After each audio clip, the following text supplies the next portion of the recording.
Josan mga pangyaw, welcome to another vlog. It's me, Kagampan TV.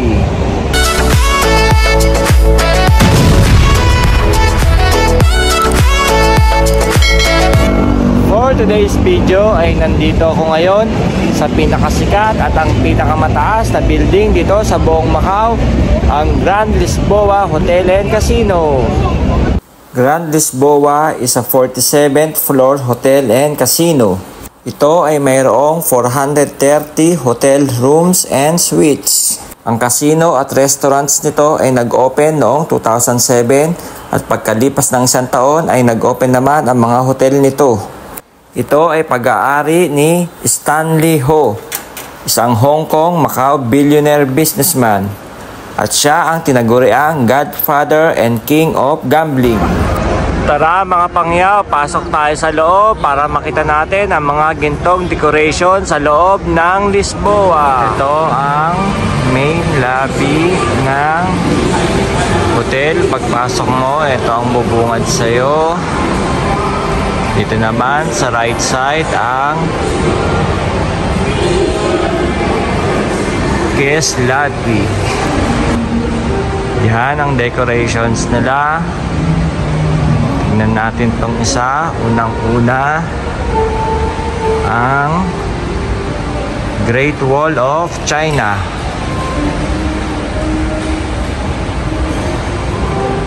Ayan oh, ang ganda, diba?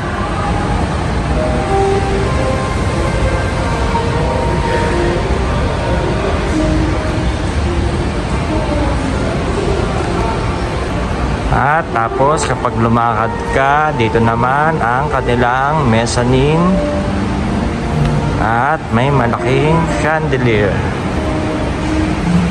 Kaso nakasarado, hindi pwedeng pumanik.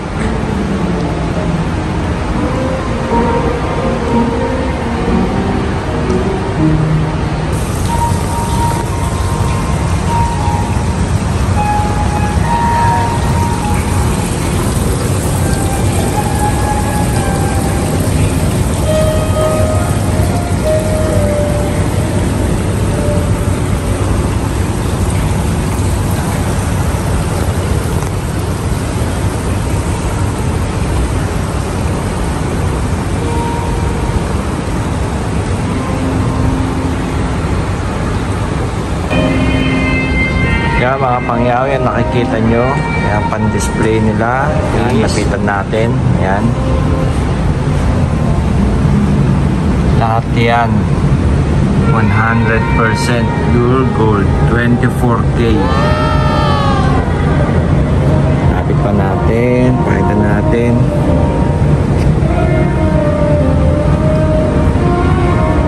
Ayan, pinapakita dyan ang kultura ng mga incheck.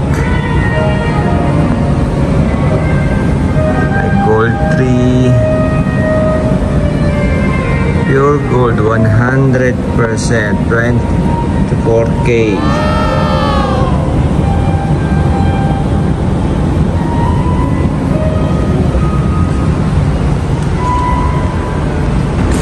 Ito naman yung guest lift nila, may mga design din dito, may mga oso.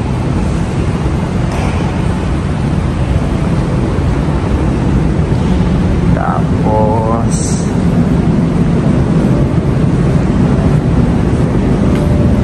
ayan, malamang gintog din yan.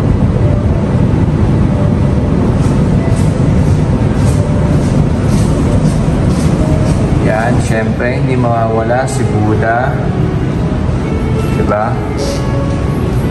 Masaya nakangiting Buddha. At ito pa ang isa sa mga nakadisplay dito sa lobby. Monghe.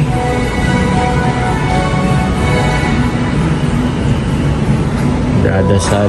Yan mga pangyaw, isa pang gold. At ito namang dragon. Yung dragon lang daw yung mga tao. Ginto, 24K din. Sabi ng taga-information, nagtanong ako.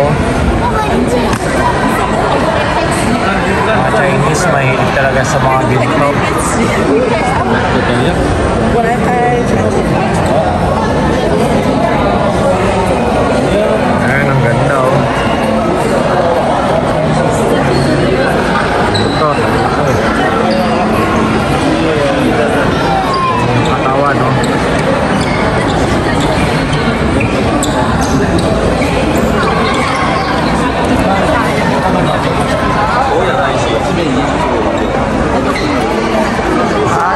galing ka sa Grand Lisboa, pwede kang dumiretso dito sa may Emperor Hotel.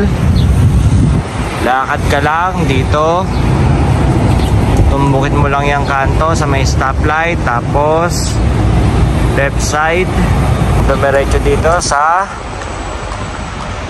Emperor Hotel. Ayan, puro gold bars naman ang nasa loob niyan. Ayan, yung may corona na yan, pupuntahan natin. Yan, mula dito sa Grand Emperor, kitang kita ang kalye. Walking distance lang papunta dito sa Grand Emperor Hotel. Yan mga pangyaw, ang main lobby entrance ng Grand Emperor Hotel.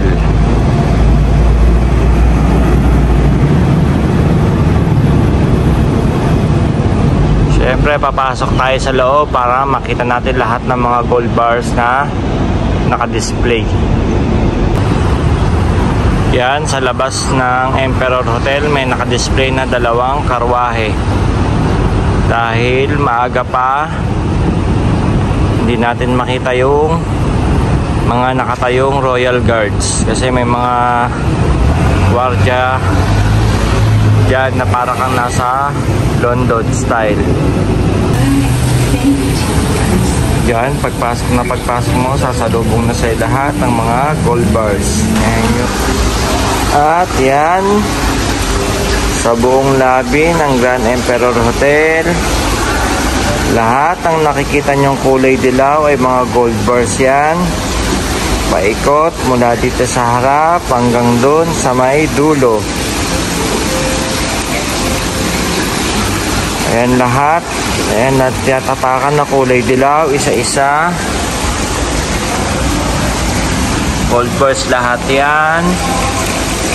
Palibot dito. Mula harap hanggang likod.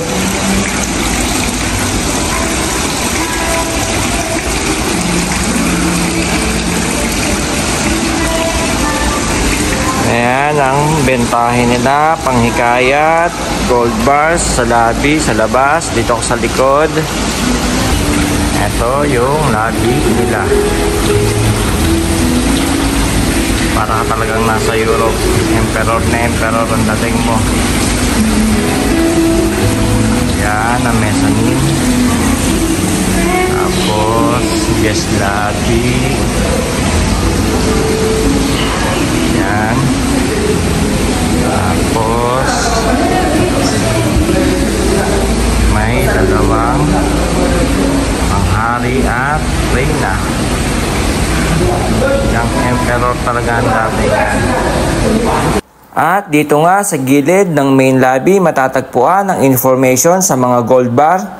Ang lahat ng mga gold bar na makikita dito sa Emperor Hotel ay may kabuuang 88 pieces in total. At ang bawat isa nito ay tumitimbang ng 1 kilogram. At ang bawat isa nito ay may kanya-kanyang serial number. At noong 2005 ay nakumpleto ang kabuuang deliveries ng mga ito. Maraming salamat po sa inyong panonood. Please like and subscribe sa aking YouTube channel para maging updated ka sa lahat ng mga videos na aking upload. God bless you all.